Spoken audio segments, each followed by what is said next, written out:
Hi everyone, good morning. প্রত্যেককে জানাই স্বাগত আমার চ্যানেলে। আশা করব তোমরা সকলে ভালো আছো আর আমরাও ভালোই আছি। এখন সকালে এই 8টা মতোই বাজে আর এখন থেকেই দেখো ব্লগ শুরু করছি। ছেলে অলরেডি স্কুল চলে গেছে, হাজব্যান্ডও অফিস চলে গেছে। হাজব্যান্ডের একদম মর্নিং শিফট ছিল, একদম ভোরবেলায় চলে গেছে। আর ছেলে স্কুল বেরিয়ে যাওয়ার পর আমি বেরিয়েছিলাম মাছ আনতে। মাছ বলাই ছিল ফোনে, আমাদের ফ্ল্যাট থেকে একদম সামনে। ফোনে বলে রাখলে ও মাছটা রেডি করে রাখে, আমি গিয়ে নিয়ে আসি। এই যে আজ বিশেষ কিছু না, বাটা মাছ নিয়েছি, কাটা মাছ নিয়েছি। কাটা বলতে রুই, বড় একটা রুই মাছ, আর মাছের তেল ছিল, এটাই। তো মাছগুলোই ভালো করে ধুয়ে টুয়ে এই ফ্রিজে রেখে দিলাম। আমার কিন্তু অলরেডি চান পুজো হয়ে গেছে আর আজকে ইচ্ছা আছে জানো তো, একটা বেডরুম খুব ভালো করে ডিপ ক্লিন করার। প্রায় 10 দিন হয়ে গেছে বিছনার চাদরটা চেঞ্জ করা হয়নি। এই বৃষ্টি বৃষ্টি করে আর চেঞ্জই করা হচ্ছিল না।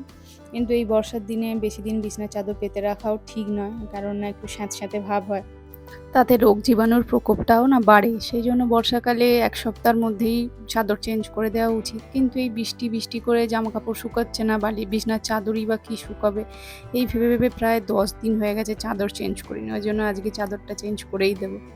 তার আগে দেখো ভাতটা বসিয়ে নিচ্ছি। আজকে শুধু ভাতে ভাত করবো, আর কিচ্ছু করব না। যেহেতু হাজব্যান্ড মর্নিং শিফট গেছে, সেই জন্য তো আর সকালের রান্নার ঝামেলা ছিল না। ভোর 5টায়ও বেরিয়ে গেছে। এখন শুধু আমি আর ছেলে খাবো দুপুরবেলা, আর আজকে শুধু ভাতে ভাত করব। ওই জন্য আলু ভাতে বসিয়ে দিলাম দেখো। আর ডাল রয়েছে ফ্রিজে। আমাদের জানো তো, একদিন ডাল করলে 2 দিন হয়ে যায়। মানে পরিমাণটা ঠিক আমি বুঝতে পারি না যে একদিনেই সবটা উঠে যায়, সেরকম হয় না, প্রায় 2 দিন হয়েই যায়। সেই জন্য ডাল রয়ে গেছে, আর সেটাই আজকে খেয়ে নেবো। আর একদম গরম গরম অমলেট ভেজে নেব খাবার সময় আর কি। তাতেই আমাদের মা ছেলের হয়ে যাবে। রাত্রেরটা রাত্রে চিন্তা করব। এখন যেহেতু বললাম না, একটা রুম ভালো করে পরিষ্কার পরিচ্ছন্ন করব, তার জন্য একটু সময় লাগবে। এদিকে যদি রান্নায় তরিবাত করে করতে যাই, তখন ওই দিকটা আবার হবে না। সেই জন্য ভাবলাম যে দূর, আজকে ভাতে ভাত, ডাল, ডিম অমলেট দিয়ে ভালো খাওয়া যাবে। খেতে বেশ ভালোও লাগে, খারাপ লাগে না। যাই হোক, চলো, আমার কিছু ড্রাই ফ্রুটস ভেজানো ছিল, ওগুলো কিছুটা ছেলে খেয়ে গেছে, হাজব্যান্ডও ভোরবেলায় খেয়ে গেছে। এবার আমারটা ছিল, আমিও খেয়ে নিলাম। তারপরে এই ব্রেকফাস্টটা করে নেব, যেহেতু আমার ওষুধ খাওয়া হয়ে গেছে। আমি সকালের একটা খালি পেটে ওষুধ থাকে, সেটা খাওয়ার পরেই আমাকে টিফিনটা করে নিতে হয়। সেই জন্য টিফিন করে নেব। আজকে টিফিনটা ভীষণ ভালো, এই টিফিনটা আমার খেতে বেশ ভালো লাগে। পাউরুটি আর ঘুগনি, কারা কারা খেতে ভালোবাসো বলো অবশ্যই। সকালে ঘুগনি করেছিলাম, যেটা হাজব্যান্ডকেও টিফিনে দিয়েছি। ও পাউরুটি ঘুগনি নিয়ে গেছে, ছেলেও নিয়ে গেছে, আর আমিও নিয়ে নেব। একটু তার সাথে পেঁপে আর শশা রয়েছে। চলো, এটা খেয়ে এবার কাজে হাত দিই। এই যে ঢাল, তরোয়াল, অস্ত্র শস্ত্র সব কিছু নিয়ে এবার আমি তৈরি যুদ্ধে নামার জন্য।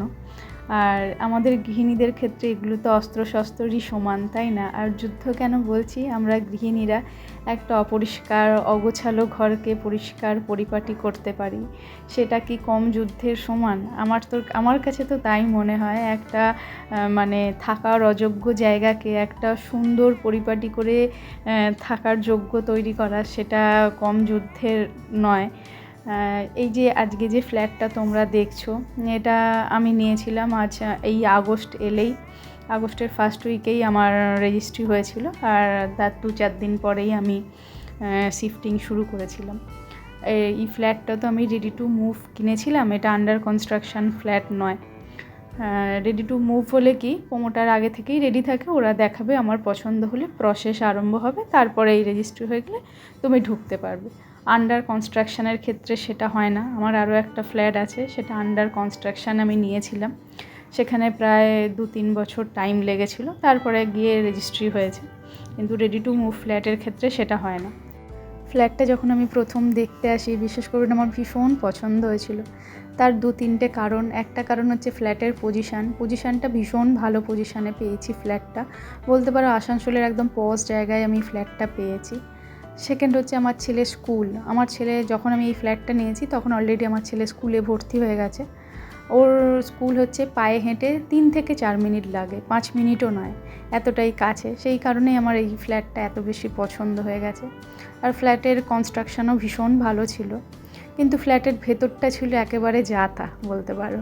তার কারণ হচ্ছে, একটা ফ্ল্যাটের প্রজেক্ট যখন আরম্ভ হয় না, সেটা তো বেশ কয়েক দিনের ব্যাপার নয়, বেশ কয়েক বছরের ব্যাপার। সেই কারণে মিস্ত্রিরা কী করতো, ফ্ল্যাটের একটা জায়গায় মানে একটা এরিয়ায় আর কি থেকে ওরা পুরো প্রজেক্টটা শেষ করতো। এই মানে আমার ফ্ল্যাটটাই ওরা চুজ করে বোধহয় থাকতো না, বোধহয় না, মানে থাকতো, আমি বুঝতে পেরেছি বা পরে জানতেও পেরেছি। অতএব মিস্ত্রিরা যা তা করে রেখে দিয়েছিল ফ্ল্যাটটা। যখন আমি হ্যান্ডওভার পাই তখন প্রমোটার একটা মানে কী গ্রহণযোগ্যর মতন অবস্থা করে জাস্ট দিয়ে দিয়েছিল। ওরাও তো জানে যে এরা এই অবস্থায় থাকবে না, এরা আবার নিজের মতো করে গুছিয়ে পরিষ্কার করে নেবে, সেই কারণেই জাস্ট একটা মানে যতটুকু না করলে না ওইটুকু করেই দিয়ে দিয়েছিল। মানে এই যে দেওয়ালের পুট্টি বলছি, পুরো সাদা পুট্টি ছিল। প্রথমে হাত দিচ্ছি তো মানে সেই চুনকাম করলে যেরকম রং উঠে আসে সেরকম উঠে আসছিলো, এরকমই অবস্থা। তারপরে মিস্ত্রিরা যে থেকেছে, হয়তো রাত্রে কারেন্ট চলে গেছে, মোমবাতি জ্বেলেছে, সেই মোমবাতিগুলো পুরো মেজে ময় ভর্তি, সেগুলো খুঁচিয়ে খুঁচিয়ে তুলতে হয়েছে। সেইগুলো কি কম যুদ্ধের সমান বলো তো? সেই ফ্ল্যাটটা আজকে এই রূপে এসেছে, এর শ্রী এরকমভাবে ফিরেছে, তাহলে কি সেটা কম বলো, কম খাটুনির? যাই হোক, এবার দেখতেই পেয়েছো যে বইয়ের জায়গাটা আগে পরিষ্কার করে নিচ্ছি। প্রথমেই ঝুলগুলো ঝেড়ে নিলাম। ঝুল তো বেশি হয় না, অল্প আদ্রু ওই মাকড়সায় ফাঁদ পাতে, সেটাই খুব ভালো করে ঝেড়ে নিয়েছি। আর ওই যে চ্যাপ্টা ধরনের ঝুলঝাড়ুগুলো তোমরা আগেই হয়তো লক্ষ্য করেছো, সেই ঝুলঝাড়ুগুলো না ভীষণ ভালো, সিলিং থেকে দেওয়াল থেকে ভীষণ ভালো, ধুলো বলো ঝুল বলো খুব ভালো ঝাড়া যায়। তারপরে এই বইয়ের জায়গাটা পরিষ্কার করে নিয়েছি। আর বইয়ের জায়গায় বলো, ড্রেসিং টেবিল বলো, যে কোনো জায়গায় পরিষ্কার করার আগে না যদি সব একসাথে নামিয়ে নেওয়া যায় তাহলে মনে হয় খুব ভালো মতো পরিষ্কার করা যায়। সেরকমভাবে আমি বইয়ের জায়গা পুরো খালি করে দিয়েছিলাম, করে আবার সুন্দর করে গুছিয়ে নিলাম। ওইটা করতে একটু সময় লাগলো, কিন্তু খুব বেশি না, জাস্ট 10 মিনিট 15 মিনিটের মতোই লেগেছে। তারপরেই চলে এসেছি জানলাগুলো খুব ভালো করে ঝেড়ে নিতে। আর আগের বারে যখন ঘরবাড়িগুলো ঝাড়াঝুড়ি করেছিলাম, আমি জানলাগুলো না কাপড় দিয়ে খুব ভালো করে পুছে দিয়েছিলাম। তাই দেখছি জানলাগুলো অতটাও বেশি এখন ধুলো নেই জানো। ভাবছি মাঝে মাঝে এরকম কাপড় দিয়ে মুছেই দেবো, তাতে জানলাগুলো খুব ভালো মতো পরিষ্কার থাকবে। মানে একবার করে এরম ঝাঁটা দিয়ে ভালো করে ঝেড়ে নেবো, তাতে ঝুল ফাঁদ যা আছে সব ঝাড়া হয়ে যাবে। আর এর পরের বার আবার যখন পরিষ্কার করব তখন এরকম ঝাঁটা দিয়ে না ঝেড়ে কাপড় দিয়ে ভালো করে গ্রিলগুলো মুছে নেব। তাতে কী হবে, গ্রিলগুলোও খুব ভালো পরিষ্কার থাকবে আর ঝুল ফাঁদটাও খুব একটা হবে না। আমি তো খুব মানে বলতে গেলে 2 মাস 3 মাসে একবার করে ওই গ্রিলগুলো মুছতাম, তাতে কিন্তু বেশ ধুলো জমতো। কিন্তু এবার ভেবেছি যে ওই 10 দিন 15 দিনে মানে মাঝে একবার কাপড় দিয়ে মুছবো, একবার ঝাঁটা দিয়ে ঝেড়ে নেবো, এইভাবে অল্টারনেট করে করব। যাই হোক, তারপরে দেখো কাঁচগুলো খুব ভালো করে কাপড় দিয়ে মুছে নিচ্ছি। আজকে আর জল কাপড় দিয়ে মুছবো না বা কলিন দিয়ে মুছবো না, আজকে শুকনো কাপড় দিয়েই মুছে নেব, তাতেই সুন্দর পরিষ্কার হয়ে যায়। আসলে সপ্তাহে সপ্তাহে করা হয় তো খুব বেশি ধুলো পড়ে না, আর করে রাখি বলেই আমার খাটুনিটাও কম হয়, টাইমও কম লাগে, আর মানে কষ্টটাও কম হয়, এই আর কি। যাই হোক, আর তারপরে দেখো আলমারিটা এরকম ঝাড়ন দিয়ে খুব ভালো করে ঝেড়ে নিচ্ছি। এই ঝাড়নটা যে কী কাজের কি বলবো, এটা নষ্ট হয়ে এলো প্রায়। এরপর দেখি আবার বাজারে গেলে আর একটা নতুন কিনে আনবো। মানে হালকা পাতলা ধুলোগুলো এত সুন্দর এটার মাধ্যমে চলে যায় না, কি বলবো। দেখো আলমারির পিছন দিকটা একদম অল্পই জায়গা রয়েছে, মানে ঝাঁটাটাটা যাবেই না, সেই জায়গায় এই ছোট্ট পাতলা ঝাড়নটা কি সুন্দর চলে যায়, আর ঝুলগুলো না খুব সুন্দর নিয়েও আসে। এত ভালো, এটা খুব কাজের, খুবই কাজের। যাই হোক, ওই আলমারি সাইড টাইডগুলো তো খুব ভালো করে ঝাড়া পোছা করে নিয়েছি। তারপরে এই যে ড্রয়ারটা রয়েছে, এই ড্রয়ারটাও না ভীষণ কাজের। আমার তো সমস্ত রেগুলারের জামা কাপড়গুলো এর মধ্যেই থাকে, এত ভালো সুবিধা হয় কি বলবো, একদম সুন্দর বেশ জিনিসটা, আমার ভীষণ পছন্দের। আর এই ঘরের কালার ম্যাচিং করেই এটা নিয়েছিলাম, আর এটা বেশ ম্যাচিংও হয়ে গেছে আর দেখতেও বেশ ভালো লাগে। এটা মাঝে মাঝে খুলে ধুয়ে দিই, কিন্তু খুলে ধোয়াটা না একটু মানে কি বলবো চাপেরই হয়ে যায়। এতগুলো যেহেতু তাক, সেগুলো ধরে ধরে মাজা, পরিষ্কার করা, জল ঝরানো, শুকানো, আবার লাগানো অনেকটা টাইমেরও ব্যাপার। সেই জন্য খুবই মানে কি বলবো, বছরে বোধহয় একবার কি দুবারই এটা খুলে ধোয়া হয়। নাহলে এরকম যখনই ঘর বাড়িগুলো ঝাড়াপোছ করি তখনই এটা মুছে দিই। তাছাড়াও মাঝে মাঝে যখন ডাস্টিং করি এটাও ভালো করে ডাস্টিং করে নিই। যাই হোক, ওদিকে তো আলমারি, বইয়ের জায়গা, তারপর ওই ড্রয়ারটা সবই মোছা পরিষ্কার হয়ে গেছে, আর জানলাগুলোও খুব ভালো করে পরিষ্কার করে নিয়েছি। এবার খাটটা ভালো করে পুছে টুছে পরিষ্কার করলেই মোটামুটি ঘরের কাজ হয়ে যাবে। এই ঘরের খাটটা যখন সেট করি না, সাইডে অল্প জায়গা রেখেই খাটটা সেট করি, যাতে এরকমভাবে সাইডগুলো পরিষ্কার করতে পারি। আর যদি জায়গা না রাখা যায় তাহলে পরিষ্কার করতে পারা যায় না, আর এরকম থাকতে থাকতে না একটা ধুলোর পুরো স্তর পড়ে যায়। আর পাখা টাকা চললে সেই ধুলোগুলো না বাইরের দিকে বেরিয়ে আসে অনেক সময়, সে বড় বিরক্তকর, মানে একদম বাজে লাগে দেখতে। সেই জন্য অল্প বিস্তর জায়গা রাখলে পরিষ্কারও সুন্দর করা যায়। খাটটার তো খুব ভালো করে মুছে নিয়েছি। তারপরে এই দরজাটাও মুছে নিচ্ছি। এই দরজাটা মুছতে ভীষণ ভালো লাগে, একদম ডিজাইন নেই তো, এক হাতে সুন্দর পরিষ্কার হয়ে যায়। আর এখন তো ডিজাইন করা কোনো জিনিস নিতেই আমার বিরক্ত লাগে, মানে যত ডিজাইন করা নেব তার ঘাঁজে ঘাঁজে ধুলো ঢুকে যাবে, সেটা পরিষ্কার করার ঝামেলা। শুধু জিনিস নিলেই তো হয় না, জিনিসটা মেনটেন করে রাখাটাই হলো সবচেয়ে বড় ব্যাপার। একবার পয়সা খরচা করে একটা জিনিস নিয়ে নিলাম, সেটাকে ঘরের মধ্যে ঢুকিয়ে দিলাম, দিন দিন থাকতে থাকতে না তার সৌন্দর্য কমেই যায়। সেটা আর যদি পরিষ্কার না করে রাখি সেটার সৌন্দর্য বাড়ে না, বরং পরিষ্কার করে পরিচ্ছন্ন করে জিনিসটাকে রাখলে তার সৌন্দর্য আরও বৃদ্ধি পায়, আমার তো তাই মনে হয়।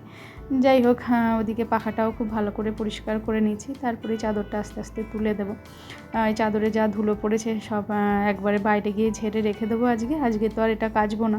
আকাশটা বলছি না মেঘলা করেছে, তোমরা হয়তো ক্যামেরায় বুঝতে পারছো না, বেশ মেঘলা হয়েছে, মনে হচ্ছে এই বোধহয় ঝেঁপে বৃষ্টি আসবে এইরকম। দেখি কালকে যদি রোদ টোদ হয় কালকেই কাচবো, আর আজকে আর কোনো কাচাকুচি করবো না। এদিকে কিন্তু দিদি অলরেডি এসে গেছে, আমার কিন্তু বেশ বেলাই হয়ে গেছে কাজটা করতে করতে। আসলে কি বলো তো, এমনি হাতে কাজ করলে যতটা মানে সময় যায় তার থেকে দ্বিগুণ সময় যায় ক্যামেরা হাতে কাজ করলে। ক্যামেরা তো এদিক ওদিক করে সেট করতে হচ্ছে, সেটাই আর কি। বিছানার চাদরটা পাতলেই মোটামুটি আমার কাজ হয়ে যাবে, বেশিক্ষণের আর কাজ বাকি নেই। দিদি ততক্ষণে ওই দিকের কাজগুলো সারুক, ততক্ষণে আমার এই ঘরের কাজ হয়ে যাবে।